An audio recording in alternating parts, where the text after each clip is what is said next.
Hello students and welcome to Edu Boost. हम लोग नई सीरीज़ पे नई सीरीज़ लेकर आ रहे हैं और आज हमारी 4th सीरीज़ है ये, जिसका नाम है Thursday terms. Ma'am, Thursday terms में हम लोग क्या डिस्कस करेंगे? स्टूडेंट्स, थर्सडे टर्म्स में हम एक बहुत इम्पॉर्टेंट चीज़ डिस्कस करेंगे जो कि है बिजनेस से रिलेटेड या फाइनेंस से रिलेटेड। कोई भी एक ऐसी टर्म, कोई भी एक ऐसा वर्ड या कोई भी एक ऐसा फ्रेज़ जो बहुत रेगुलरली सुनने में आता है बट जिसका एग्जैक्ट मीनिंग कई बार आपको नहीं पता होता। मैम, इससे क्या होगा? इससे बहुत सारे फ़ायदे होंगे। सबसे पहला फ़ायदा तो ये होगा कि आपको न्यूज़ समझ में आने लगेगी। दूसरा फ़ायदा ये होगा, जब भी आपके आसपास कोई फाइनेंस से रिलेटेड डिस्कशंस होंगे तो आपको वो डिस्कशंस ना सिर्फ समझ में आएंगे, आप उन डिस्कशंस में पार्टिसिपेट कर सकोगे क्योंकि ये वर्ड्स उनमें यूज़ होते हैं। तीसरा फ़ायदा क्या होगा? तीसरा फ़ायदा ये होगा कि आपको स्टडीज़ में हेल्प करेगा, क्योंकि कई बार स्टडीज़ में भी ऐसे वर्ड्स आते हैं रेगुलरली, और अगर आपको पहले से इनका मीनिंग पता हो तो स्टडीज़ बेटर तरीके से आप कंप्लीट कर सकते हो। तो मैम, आज के इस एपिसोड में हम लोग कौन सा वर्ड डिस्कस करेंगे? आज के एपिसोड में हम टर्म डिस्कस करेंगे इंडिया इंक। मैम, ये क्या होता है इंडिया इंक?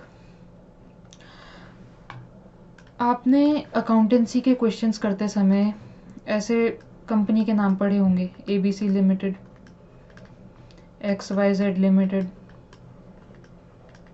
सुने? कई बार ऐसे भी सुने होंगे DEF प्राइवेट लिमिटेड, जिसमें वर्ड कौन सा एक्स्ट्रा आ रहा है? प्राइवेट। या फिर सब में क्या आ रहा है? लिमिटेड। आपको इस लिमिटेड का मतलब पता है? जी मैम, हमें जब भी प्राइवेट लिमिटेड या लिमिटेड दिखता है तो इसका मतलब होता है वो एक कंपनी फॉर्म ऑफ बिजनेस है। ना तो वो प्रोप्राइटरशिप है, ना वो पार्टनरशिप है, ना कोई और फॉर्मेट है, बल्कि वो एक कंपनी है। ये किस वर्ड से पता चलता है? लिमिटेड या फिर प्राइवेट लिमिटेड। इसका मीनिंग क्या होता है? इसका मीनिंग होता है कि कंपनी की लायबिलिटी जो है वो लिमिटेड है,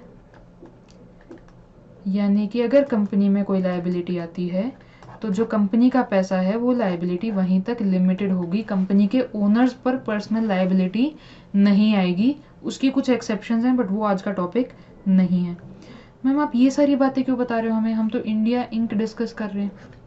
इसका एक मीनिंग है, जैसे यहाँ पर इंडिया में लिमिटेड या प्राइवेट लिमिटेड वर्ड यूज़ होता है, वैसे USA में, जिसको आप प्यार से US भी बोलते हो, और आजकल तो ट्रेंड में द स्टेट्स भी बोलते हैं स्टूडेंट्स, ठीक है ना? तो कुछ भी बोलो, उससे कोई फ़र्क नहीं है। जैसे यहाँ पर लिमिटेड और प्राइवेट लिमिटेड होता है, US में होता है इंक।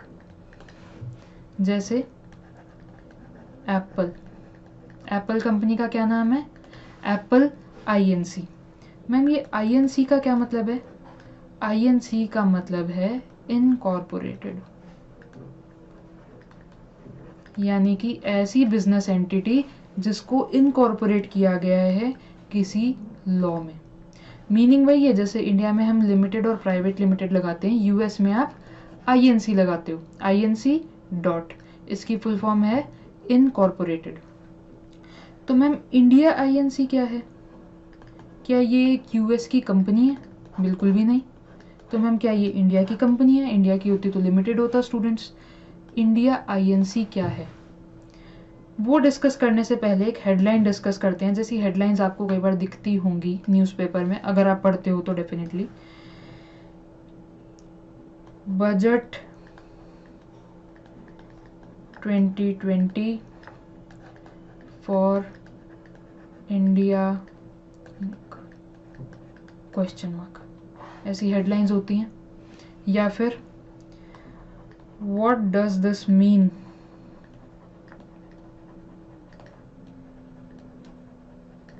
For India Inc. इस तरह की हेडलाइंस न्यूज़पेपर में बड़ी रेगुलरली आती है। या what does India Inc have to say on this particular topic? We asked India Inc their views about a certain thing and this is what they had to say. इस तरह की चीज़ें आपको न्यूज़पेपर्स में बहुत फ्रीक्वेंटली दिखेंगी। In fact news channels पर discuss हो रहा होगा और कई बार ये चीज़ें आपके बुक्स में भी आ जाती हैं। तो इंडिया इंक क्या है? इंडिया इंक एक ऐसा एक्सप्रेशन है जो इंडिया की बिजनेस कम्युनिटी को रिप्रेजेंट करता है। इंडिया की बिजनेस कम्युनिटी को रिप्रेजेंट करता है। इंडिया इंक से हम लोग, ये टर्म कौन यूज़ करता है? ये टर्म यूज़ करता है हमारा मीडिया। तो मीडिया जब भी बोलता है इंडिया INC, उसका क्या मीनिंग होता है कि इंडिया की बिजनेस कम्युनिटी, इंडिया की कंपनीज, इंडिया के बिजनेसेस। मोस्टली इसका रेफरेंस जो है वो ऑर्गेनाइज्ड सेक्टर पे होता है। ऑर्गेनाइज्ड सेक्टर मतलब ऐसा सेक्टर जिसकी सारी एक्टिविटीज़ प्रॉपरली गवर्नमेंट के रिकॉर्ड पर हैं। जनरली इसका मीनिंग ऑर्गेनाइज सेक्टर से होता है, बट कभी कभी इसका मतलब आपका ऑर्गेनाइज्ड प्लस अनऑर्गेनाइज्ड सारे बिजनेस से हो सकता है। तो इंडिया इनकॉर्पोरेटेड का मतलब क्या है? इंडिया की बिजनेस कम्युनिटी का क्या कहना है, उसको कलेक्टिवली हम लोग इंडिया INC या इंडिया इनकॉर्पोरेटेड भी बोलते हैं। तो नेक्स्ट टाइम जब आप न्यूज़पेपर में ऐसी हेडलाइंस पढ़ो तो इसका क्या मतलब है?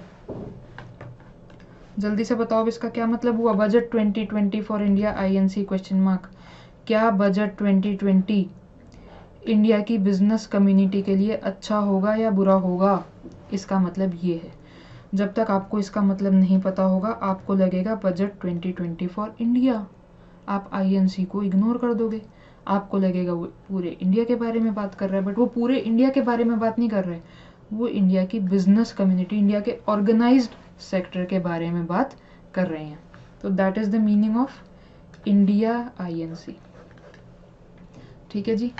अब आपको क्या करना है? आपको कमेंट सेक्शन में जाना है और ऐसा कोई भी टर्म जो आपने सुना हो कभी भी और उसका मीनिंग आपको क्लियर ना हो, वो टर्म आपको कमेंट सेक्शन में डालना है। हम कोशिश करेंगे अगली वीडियो में आपके उस सजेशन को इनकॉर्पोरेट करें। कैसे कैसे टर्म्स हो सकते हैं? जैसे आपने मर्जर्स एंड एक्विजिशन सुना होगा। अब जनरली स्टूडेंट्स को लगता है दोनों सेम है, ये दोनों सेम नहीं है, दोनों डिफरेंट हैं। ये एक टॉपिक हो सकता है डिस्कशन का। या आपने सुना होगा स्टार्टअप, आपने सुना होगा एंटरप्रेन्योरशिप, इसको एंटरप्रेन्योरशिप भी बोलते हैं। ऐसे कोई भी टर्म जो आपने सुना हो या आपने न्यूज़पेपर में पढ़ा हो या आपने बड़ों को बात करते देखा हो और आपको एग्जैक्टली उसका मीनिंग क्लियर ना हो या बिल्कुल भी उसका मीनिंग क्लियर ना हो, और अगर वो टर्म बिजनेस वर्ल्ड से, फाइनेंस वर्ल्ड से रिलेटेड है, तो ऐसा कोई भी टर्म आप कमेंट सेक्शन में डालो, हम लोग उस पर वीडियो बनाने की कोशिश करेंगे। See you in the next video. Bye bye.